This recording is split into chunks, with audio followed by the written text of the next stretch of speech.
is it that we don't seem to be able to adjust ourselves to the physical environment without destroying it?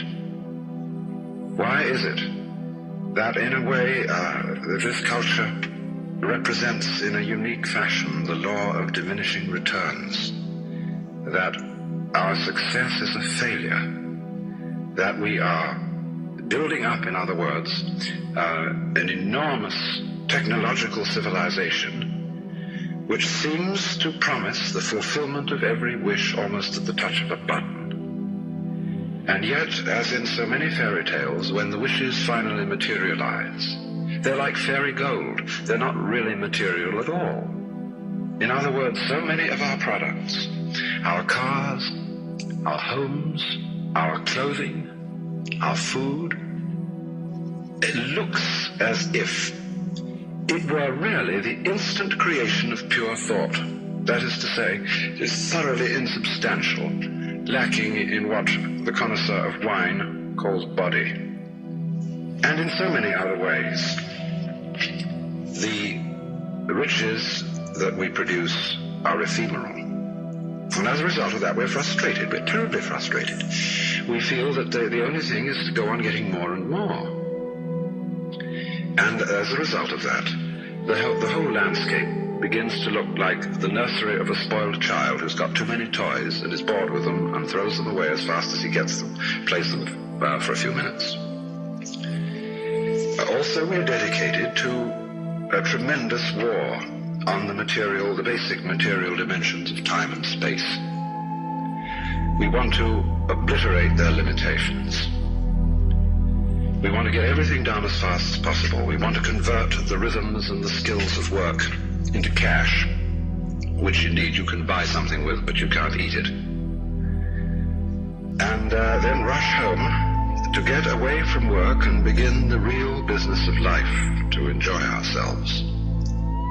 You know, for the vast majority of American families, what seems to be the real point of life, what you rush home to get to, is to watch an electronic reproduction of life.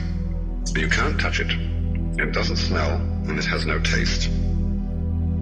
You might think that people getting home to the real point of life in a robust material culture would go home to a colossal banquet or an orgy of lovemaking or a riot of music and dancing. But nothing of the kind. It turns out to be this purely passive contemplation of a twittering screen.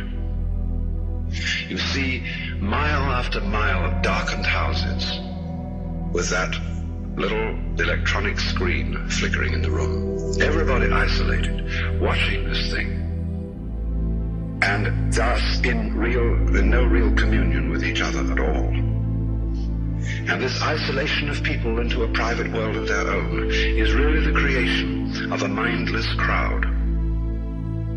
And so we don't get with each other, except for public expressions of getting rid of our hostility, like football or prize fighting. And even in the spectacles one sees on this television, it's perfectly proper to exhibit people slugging and slaying each other, but oh dear no, not people loving each other, except in a rather restrained way.